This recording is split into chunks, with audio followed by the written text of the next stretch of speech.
and also people are going to be watching this as a recording. I had the privilege of seeing this presentation yesterday. Unfortunately, technical problems hindered it slightly, but it's still, there was some amazing information I put across yesterday, and hopefully today we can have a really good, clean presentation. And we're really looking forward to it. And thank you so much for your time, Dorian, once again. And I'll pass over to you to tell us more about yourself. Okay, thanks very much, Wendy. Please just let me know in the chat if the sound does go or anything. I'll try and monitor that. I'm going to be talking about technology mapping, which is an instructional design model that I came across recently while researching TPAC. And the moment I looked at it, it just resonated with me. So it's not an instructional design which is generally speaking out there. So I thought other people might want to hear about it too. It comes from pre-service training, research into pre-service teacher training in Cyprus, from University of Cyprus by Angelian Valenides. And it's basically a design which focuses on how to use technology in the classroom and how to design that process. I teach at Radin School. It's a secondary girls' school in Johannesburg, South Africa. Those are my contact details. I'll put them up at the end as well if you want to get hold of me and chat about it further, get further links and so on. I've been Moodling for about, 7-8 years now. Just before I came to Radin in 2008, I had actually downloaded Moodle and was having a look at it and deciding whether to introduce it in my school. My school at that stage was a very under-resourced inner city school. And we had a network computer room, but we didn't have internet connection. So I was trying to figure how I could use Moodle in some way, in that sort of circumstances. But then I came across to Radin, and they had a Moodle installation. Only one teacher at that point was using it. And he had pretty much soured the water with other teachers. He had promoted it in such a way that he basically turned teachers off it. So what I did, I carried on that installation, but I tried to make it as user-friendly as possible, and I tried to champion Moodle in a very kind of low-key way. And after a few years, that started to bear some fruit. Other teachers started coming on board, the art department, the maths department, science department, history department. We ran some cross-curricular tasks on it, and generally speaking, there were teachers starting to use it, but it was always an uphill battle. Teachers found Moodle a very steep learning curve indeed, and what for me was attractive about Moodle was the ability to configure it to, for example, if you see on this page, this is our current page. I took the screenshot yesterday, and you can see there's a Goodreads feed there, competitions being run with winners being announced, YouTube videos that I can put on the homepage, try to change those once a week, and Twitter feeds. Now, if you look at that Twitter feed, you'll see that it's actually broken. So that is an ongoing struggle, particularly getting widgets to work in our networked environment. The same feed was working on Internet Explorer on the computer in the front of my classroom, but not on the computer that I took the screenshot on. So it was these kinds of problems, which I think for me, were not really a problem. I'm used to technology not really working and going and getting the requisite upgrades and things and getting it to work. But for most teachers, they would install something, they'd get it, they'd get quite excited about it, and then it would suddenly stop working because they hadn't upgraded their flash or, whatever the case might have been. And so trying to get acceptance for Moodle in my school was a kind of uphill task. And I adopted very, very softly catchy monkey type of approach, just helping out where teachers were prepared to use it and not trying to ram it down teachers' throats at all.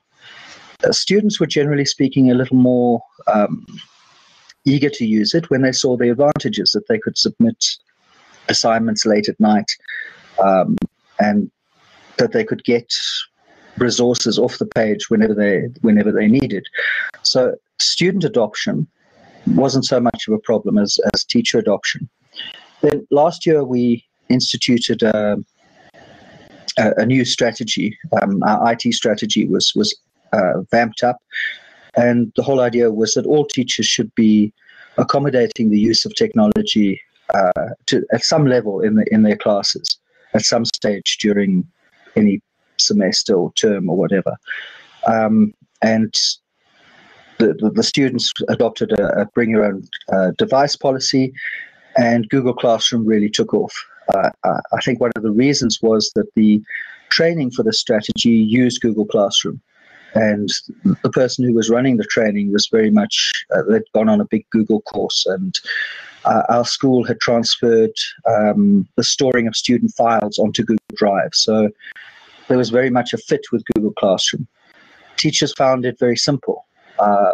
Not all of the teachers were even able to use Google Classroom. I mean, you think how simple that is to use, and they were struggling even with Google Classroom. You can imagine, how much of a struggle they had with Moodle. And for me, I mean, Google Classroom has none of the power that Moodle has. So I was very disappointed with this turn of events.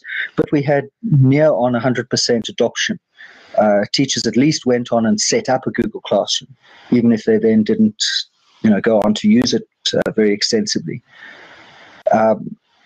Having so many teachers setting it up, most of the students were familiar with it. So what I've done is I've created, almost shadowed it. So I've got Google Classrooms and then links to the Moodle page. So when I need Moodle modules and so forth, the link is up there from Google Classroom. And they log on automatically through LDAP.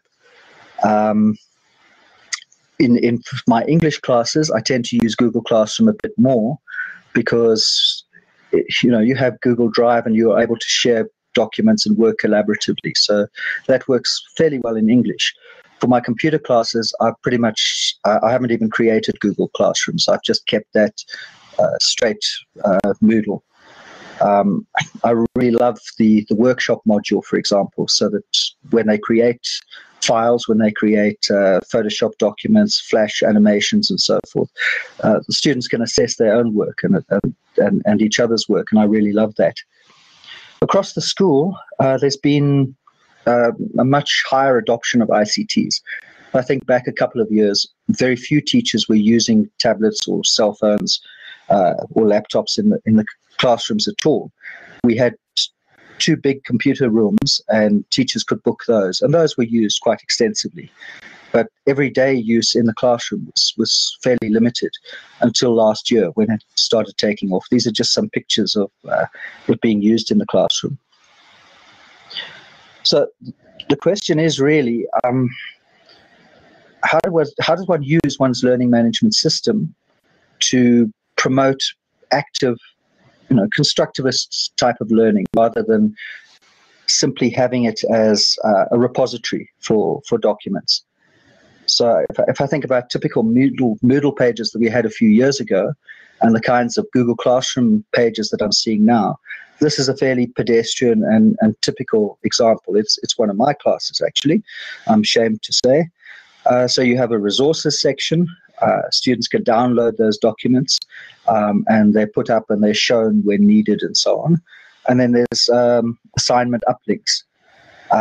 So pretty standard stuff. You can download documents and you can upload assignments. But is that really, the best way of using technology in the classroom? Shouldn't we be using it more actively? Shouldn't students be more involved in their own learning? So I've been looking quite extensively at instructional design, and that infographic, it's a wonderful infographic I found on the internet.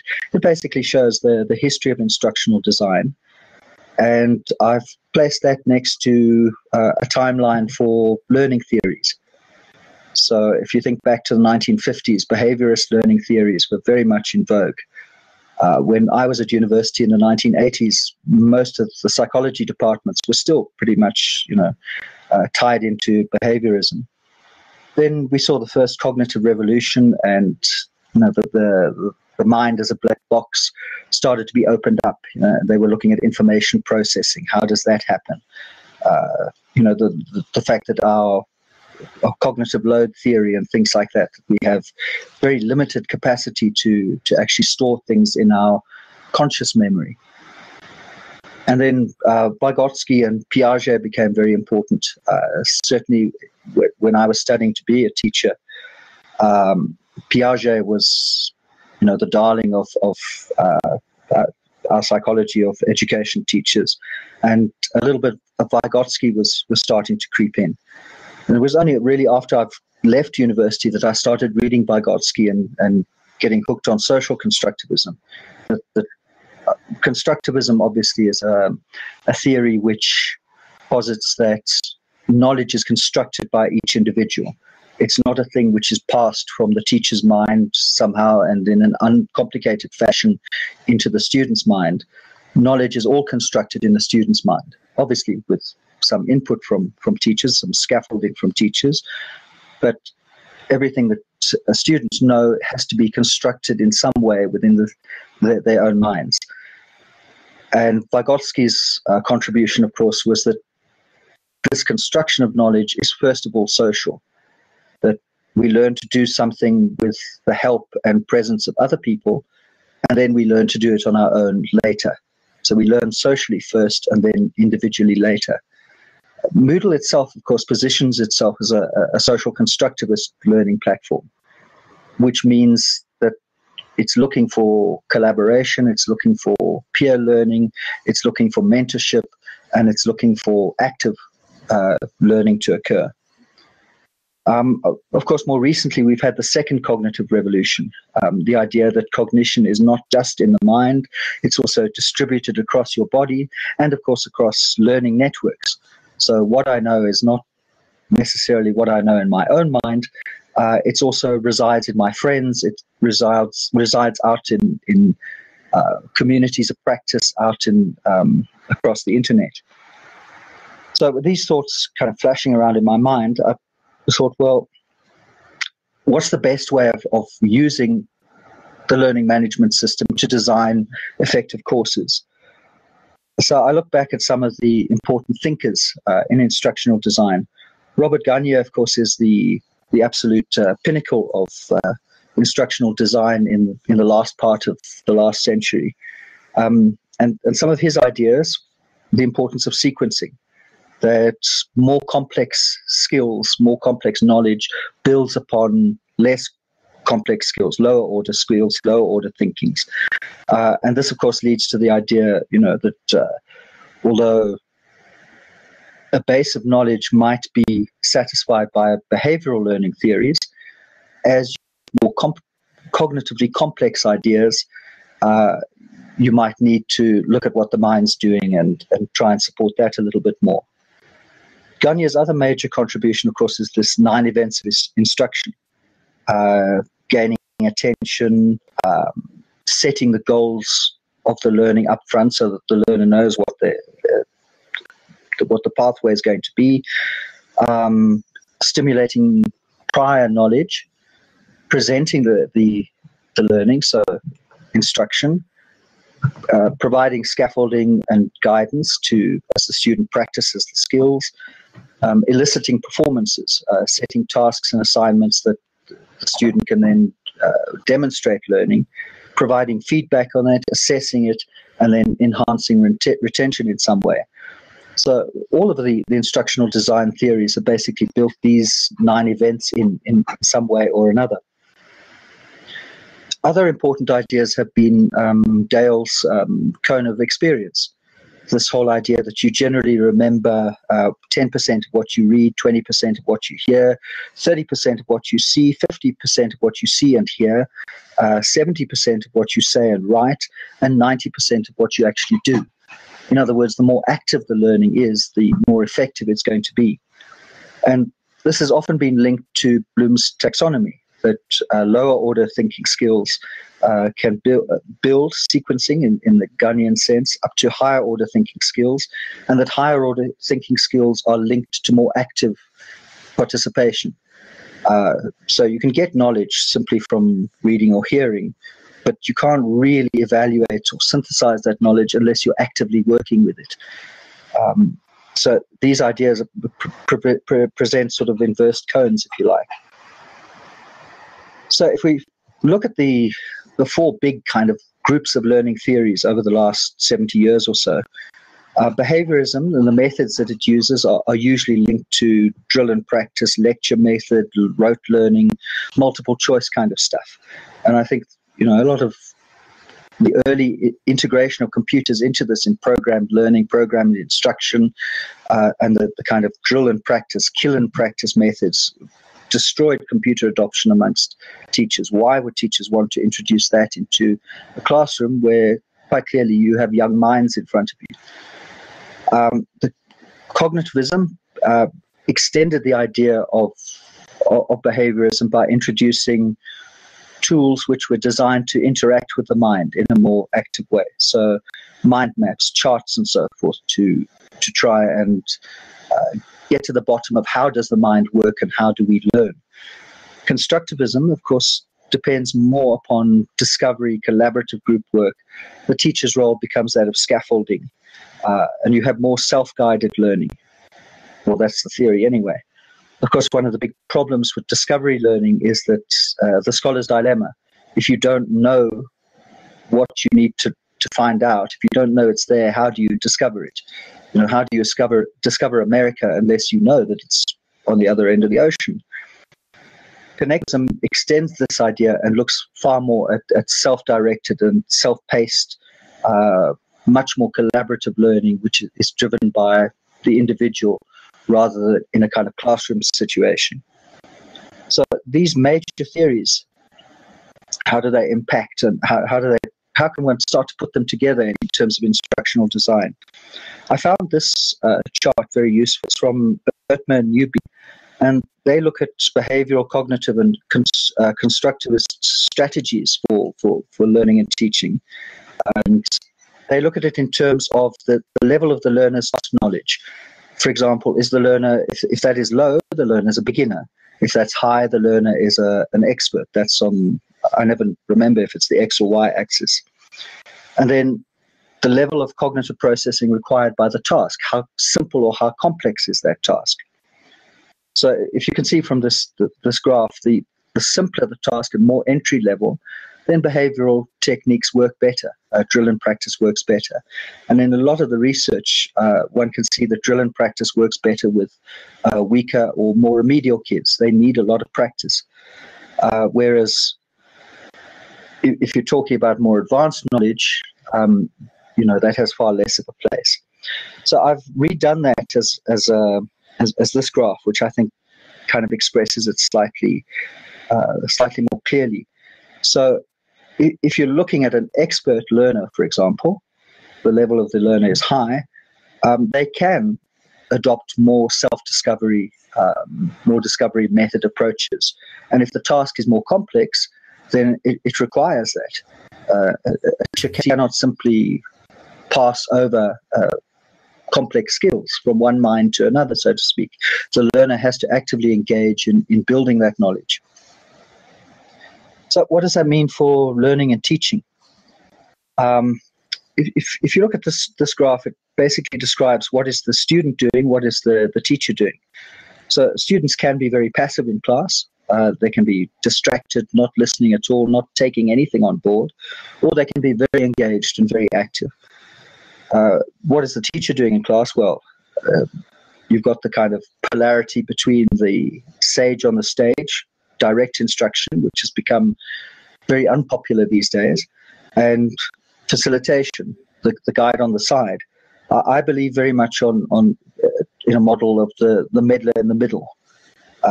You have to actively scaffold what learners are doing. You can't just be on the side watching. set up all the tools, all the activities, and then step to one side and watch what's happening. You have to actually roll up your sleeves as a teacher and get in there and be active and helping out and coaching and scaffolding the whole time. So, in fact, there's no logical connection between these two. A teacher could be, meddler in the middle. If the teacher can be involved in direct instruction, in other words, the teacher could be lecturing, for example, and yet the student could be actively listening to that, taking on everything on board, and constructing knowledge in their own head. So there's no logical problem with lecture method, for example. And sometimes it's very effective. Sometimes the best way to get information across is to give a little lecture. So for 5 minutes, you tell a class exactly what you need them to know, and then you hand over to the class to get involved in active learning, which takes whatever you've told them and allows them to start assimilating and constructing that knowledge in their heads. David Jonasson is the main theorist behind that kind of model of that disconnect between, well, not disconnect, but the relationship between learning activities and instructional activities, and the fact that it's all valid, basically. So what do learners do? They need to explore, they need to articulate, re-articulate, recontextualize knowledge in their own context, and they need to reflect on that. What do teachers do? Well, they model, they coach, and they scaffold. So what we've had over the last 70 years or so is very much initial models of instructional design were based on this kind of positivist view of knowledge. Knowledge is not at all relative to the individual. There is absolute knowledge out there in the world, and it can be transferred from one head to another head. So the learning theories that kind of supported that were behaviorism, information processing theory, and direct instruction. And there's nothing wrong with that, as we've seen from Jonasson's research.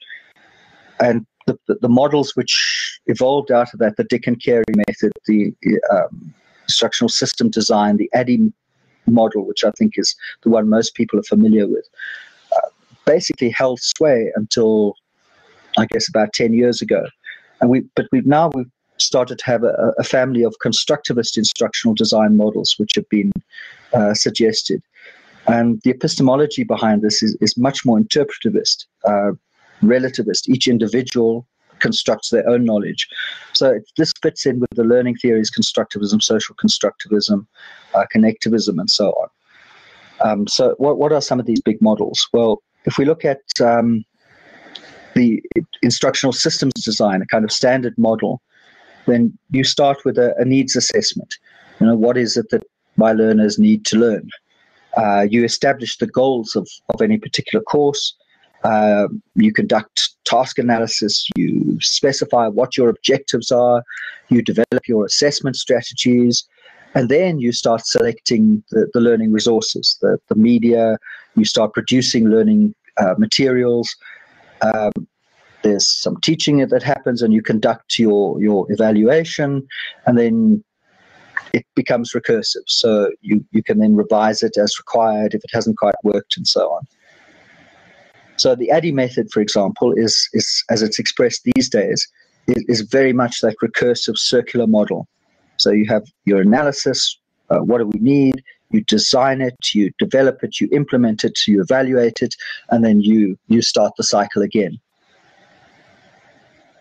The recursivity in the constructivist ID models, and the most famous one is this R2D2 model, which fits nicely with Star Wars, of course, which is all about reading, reflecting, displaying, and doing.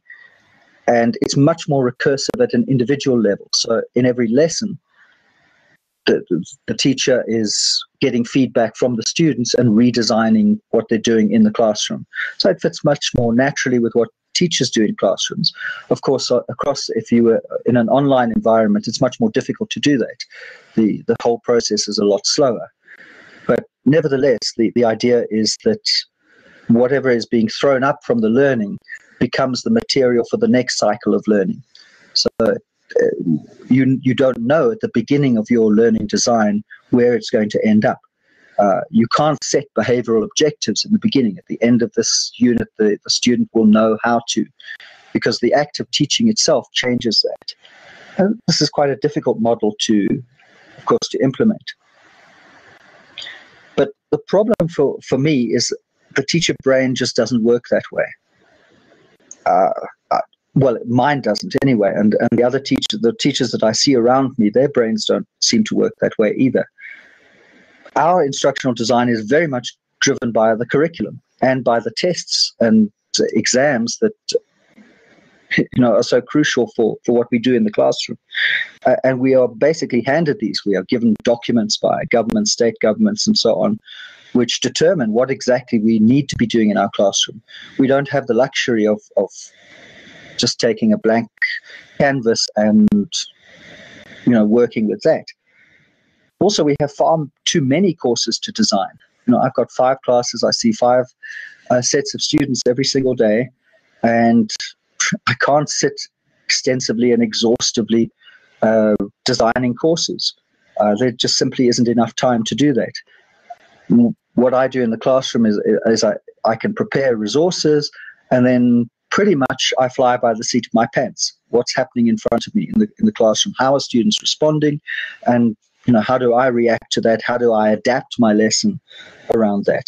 So I can use lessons which have worked from previous years, and every year I've got a store of those. Ones that haven't worked so well have been maybe tweaked, redesigned, and some new stuff that I'm trying.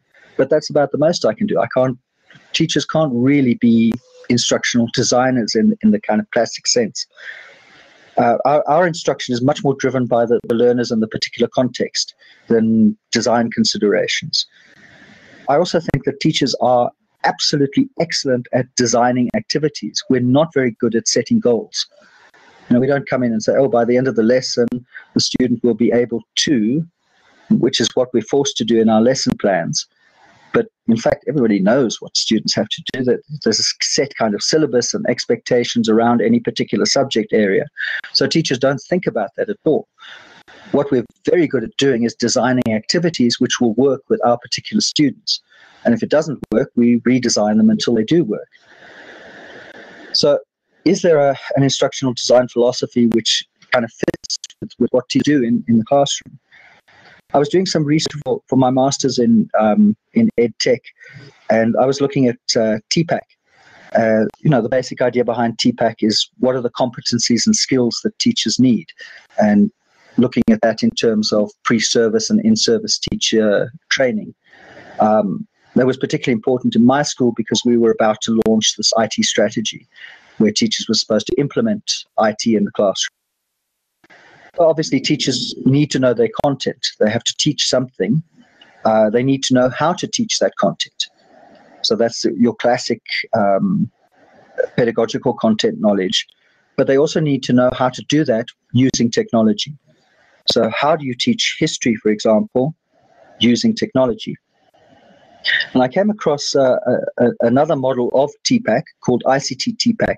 This has been developed by Anjali and Valenides from Cyprus. I think they're in 2 different institutions.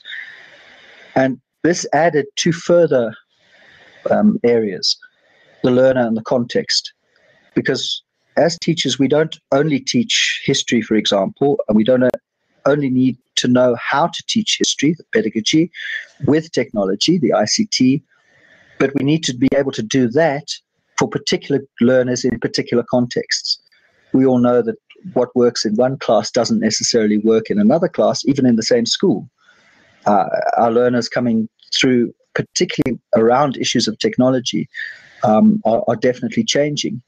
You have some year groups which are very tech savvy and other year groups which are not at the moment in South Africa. So last year, for example, I had my English classes were extremely untech savvy. They would look at you blankly if you wanted them to do anything using a laptop.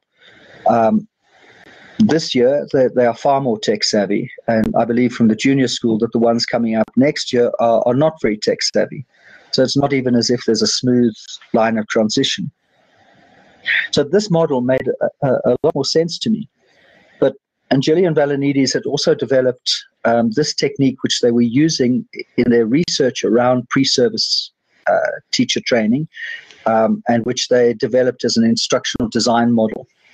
So the whole idea here is that a teacher is teaching, a series of topics. That's the row at the top of the diagram. And within each topic, there are separate content units or themes which need to be taught. And then how do you use the technology? That's what happens in the diamond. And that's pretty much the TPAC ICT diagram that we saw before is what happens there.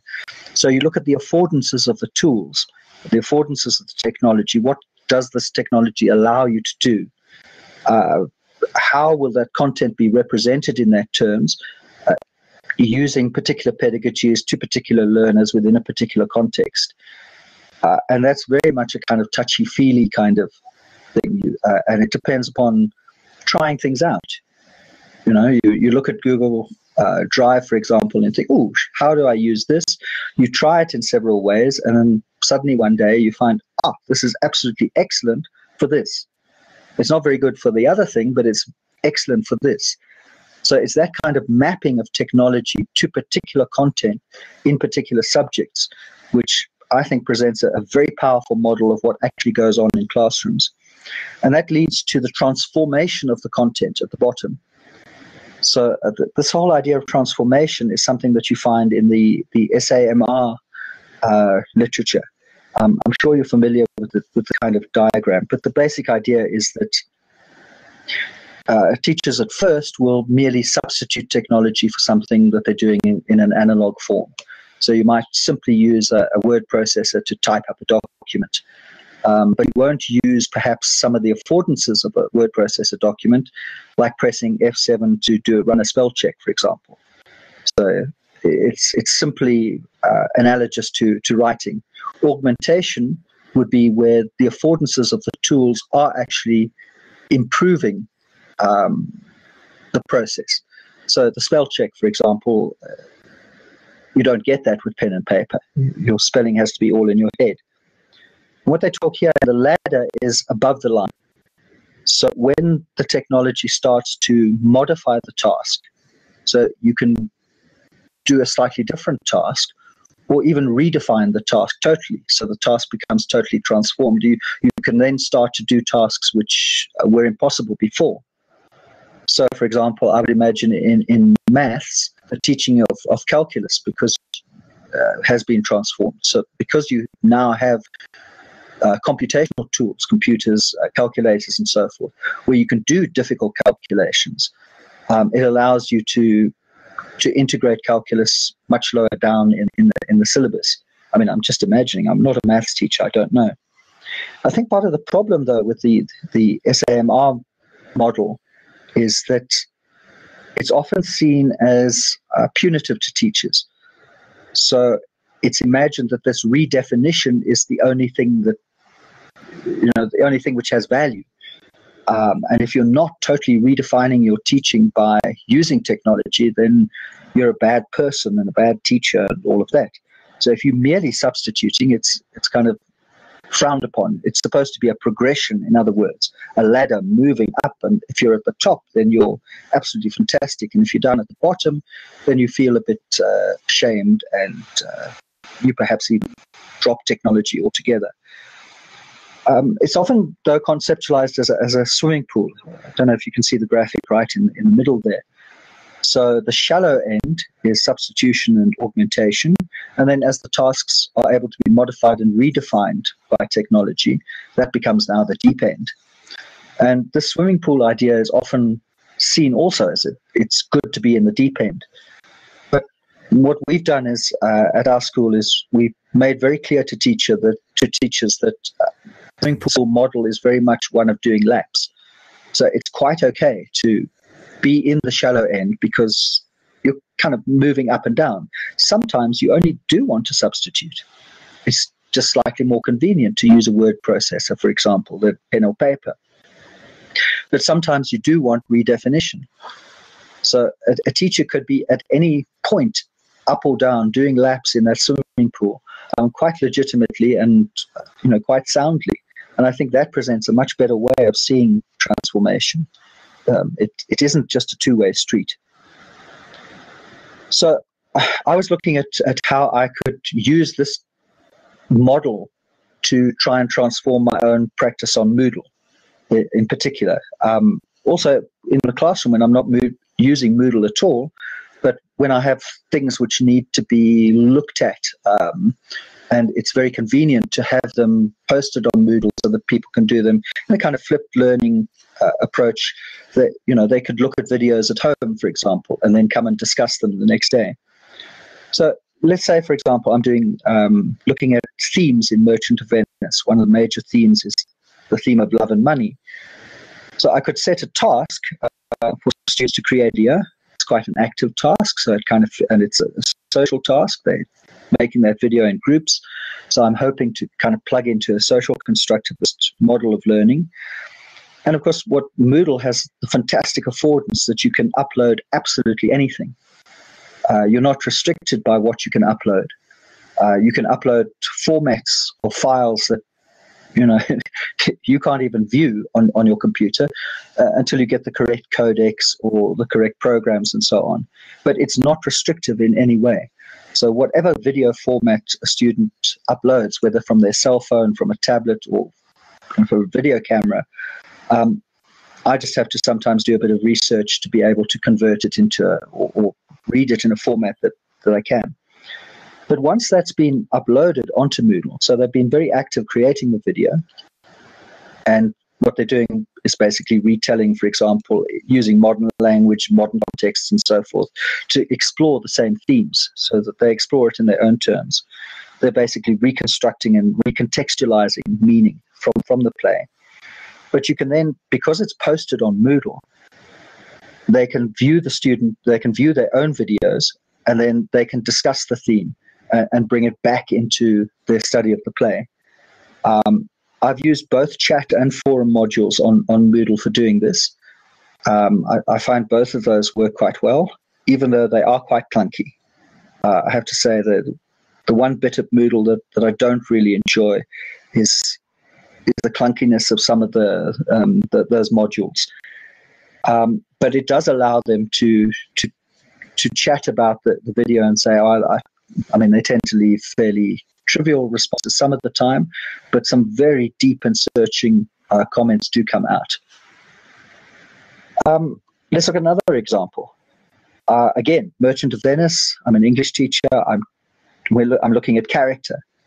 One important skill that you need in analyzing literature is to be able to see the play from the perspective of different characters. How is the playwright exploring different characters and therefore aspects of human nature?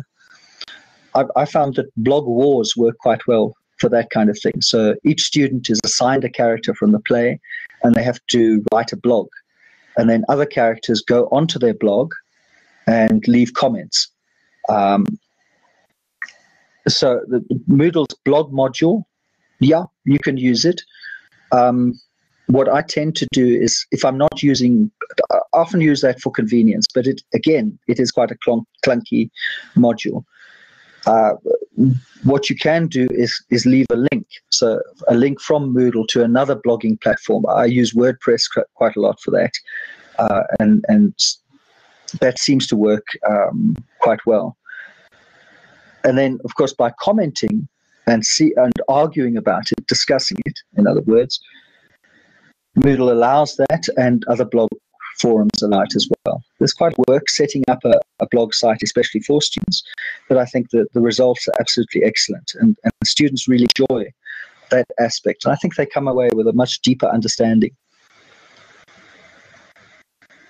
And lastly, even formal elements of poetry, like meter or rhyme, for example. If students are creating a glossary or a wiki on different metrical systems, iambic pentameter, tetrameter, or whatever it is. And again, this is a very clunky module, so sometimes I have a link to wiki spaces, although from convenience, it's better to keep it in Moodle. And again, it involves students reconstructing and recontextualizing the knowledge that they're getting. So what I'll do is I'll sometimes post videos just explaining one or two things and setting out the task. And then the students will go away, create the wikis, do the research, put in all that data, and then I'll get them to do a further exercise in which they create a presentation on a particular poem. So they'll look at that poem from its technical aspects. They could do PowerPoint, for example, or a Prezi, and then they present that to the class. And what's nice about that is that you can then leave that, you can post that, or I can repost it, or students can post it, and it becomes a repository of student learning on the Moodle system. But how does this relate to technology mapping? Well, my experience of this was thinking of it just in terms of taking any particular content and trying to map affordances of particular technologies is a very simple process. I'm not thinking about what it is that I want the students to get out of it. That's not part of the design process. My syllabus already tells me what I need to get out of it. I'm just looking for affordances of tools, any tool that can do that job effectively, and just plugging it in. And it takes a lot of experimentation. And I don't think this is something that when you're beginning comes very easily. But when you've been at it for about 5 years or so, it almost comes naturally. So, oh, yes, I remember that tool. Let me go online and see if it's still around and if it still works and if it's still free, because that's another big issue. And you can then plug it in and use it for any particular task that you're setting out. It doesn't take a lot of time to do, because your time as a teacher is spent in designing activities. And just plugging in the tool, in fact, becomes a time-saving advantage. Okay, well, that's basically everything that I wanted to say. There are my details again, if anyone wants to contact me after this to, I can send links of materials and so forth. But that's basically what I had to say.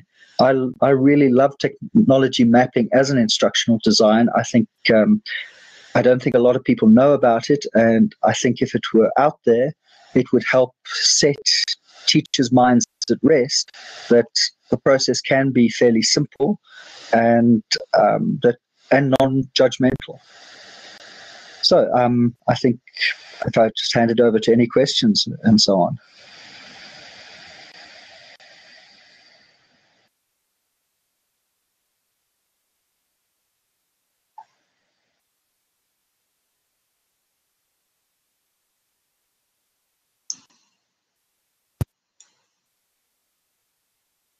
Yeah, I've just seen the comment, Maureen, about behaviorist approaches.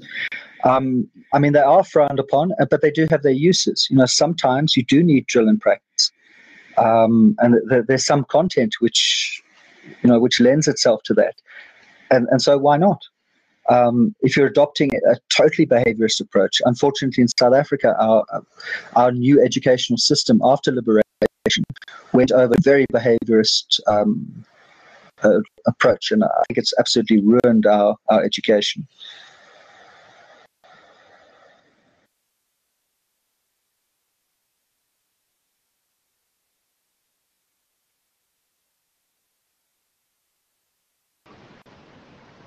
I'm just going to jump in and say thank you, Dorian, very much. That was brilliant. It was nice to hear it today all in one straight session. That was really good. Thank you so much for your time. Thank you. We learned so much. I'm so relieved that we could. Yes,